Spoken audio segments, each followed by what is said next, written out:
ಚಾಲಕನ ನಿಯಂತ್ರಣ ತಪ್ಪಿ ಚರಂಡಿಗೆ ಉರುಳಿದೆ ಬಸ್. ಭೀಕರ ಅಪಘಾತ ಸಂಭವಿಸಿದೆ. ಭೀಕರ ಅಪಘಾತದಲ್ಲಿ 3 ಸ್ಥಳದಲ್ಲೇ ಸಾವನ್ನಪ್ಪಿದ್ದಾರೆ, ಕೊನೆಯುಸಿರೆಳೆದಿದ್ದಾರೆ.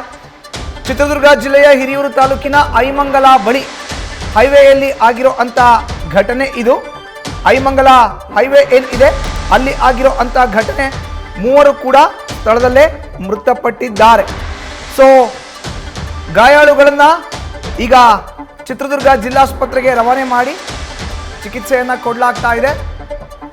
ಪತ್ತೆಯಾಗಿಲ್ಲ ಇನ್ನು ಮೃತರು ಯಾರು ಅಂತ. ಅವರ ಗುರುತು 15 ಮಂದಿಗೆ ಗಾಯಗಳಾಗಿದೆ. ಗಾಯಾಳುಗಳನ್ನ ಚಿತ್ರದುರ್ಗ ಜಿಲ್ಲಾಸ್ಪತ್ರೆಗೆ ರವಾನೆ ಮಾಡಿ ಅವರಿಗೆ ಚಿಕಿತ್ಸೆಯನ್ನ ಕೊಡಿಸಲಾಗ್ತಾ ಇದೆ. ಗೋವಾದಿಂದ ಬೆಂಗಳೂರಿಗೆ ತೆರಳುತ್ತಾ ಇದ್ದಂತ ಖಾಸಗಿ ಬಸ್ ಚಾಲಕ ನಿದ್ರೆಯ ಮಂಪರ್ನಲ್ಲಿ ನಡೆದಿರೋ ಅಂತ ಅವಘಡ ಇದು. ಸ್ಥಳಕ್ಕೆ ಎಸ್ಪಿ ರಂಜಿತ್ ಕುಮಾರ್ ಭೇಟಿ ನೀಡಿ ಪರಿಶೀಲನೆ ಮಾಡ್ತಾ ಇದ್ದಾರೆ.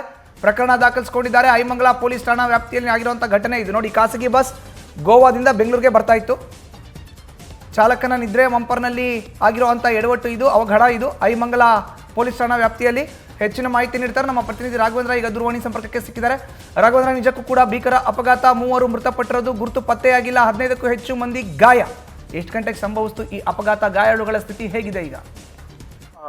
ಮತ್ತೊಂದು ಏನಂತಂದ್ರೆ, ಚಿತ್ರದುರ್ಗದಲ್ಲಿ ಇವತ್ತು ಬೆಳಗ್ಗೆ ಜವರಾಯ ತನ್ನ ಅಟ್ಟಹಾಸವನ್ನು ನಡೆದಿದ್ದಾನೆ. ಏನು ಪ್ರವಾಸದಿಂದ ತೆಗೆದಿರ್ತಕ್ಕಂತಹ ನರ್ಸಿಂಗ್ ಕಾಲೇಜಿನ ವಿದ್ಯಾರ್ಥಿಗಳಿದ್ದಂತಹ ಒಂದು ಖಾಸಗಿ ಬಸ್ ಏನಿದೆ, ಚಾಲಕ ನಿದ್ರೆಯ ಬಂಪರ್ನಿಂದ, ಹಾಗಾಗಿ ರಸ್ತೆ ಬಿಟ್ಟು ರಾಷ್ಟ್ರೀಯ ಹೆದ್ದಾರಿ 48 ಬಿಟ್ಟು ಪಕ್ಕದ ಚರಂಡಿಗೆ ಉರುಳಿದ ಸಂದರ್ಭದಲ್ಲಿ ಈ ರೀತಿ 3 ಸಾವನ್ನಪ್ಪಿ ಸುಮಾರು 15ಕ್ಕೂ ಹೆಚ್ಚು ಜನ ಗಾಯಗೊಂಡಿರತಕ್ಕಂಥ ಘಟನೆ ನಡೆದಿರ್ತಕ್ಕಂಥದ್ದು. ಹಿರಿಯೂರು ತಾಲೂಕಿನ ಐಮಂಗಲ ಬಳಿ ಈ ಘಟನೆ ಬೆಳಗಿನ ಜಾವ ನಡೆದಿರ್ತಕ್ಕಂಥದ್ದು. ಸದ್ಯ ಸ್ಥಳಕ್ಕೆ ಚಿತ್ರದುರ್ಗ ಪೊಲೀಸರು ಸೇರಿದಂತೆ ಎಸ್ಪಿ ರಂಜಿತ್ ಕುಮಾರ್ ಬಂಡಾರು ಈಗ ಭೇಟಿಯನ್ನ ನೀಡಿ ಪರಿಶೀಲನೆ ಮಾಡ್ತಕ್ಕಂಥ ಕೆಲಸವನ್ನು ಕೂಡ ಮಾಡ್ತಾರೆ.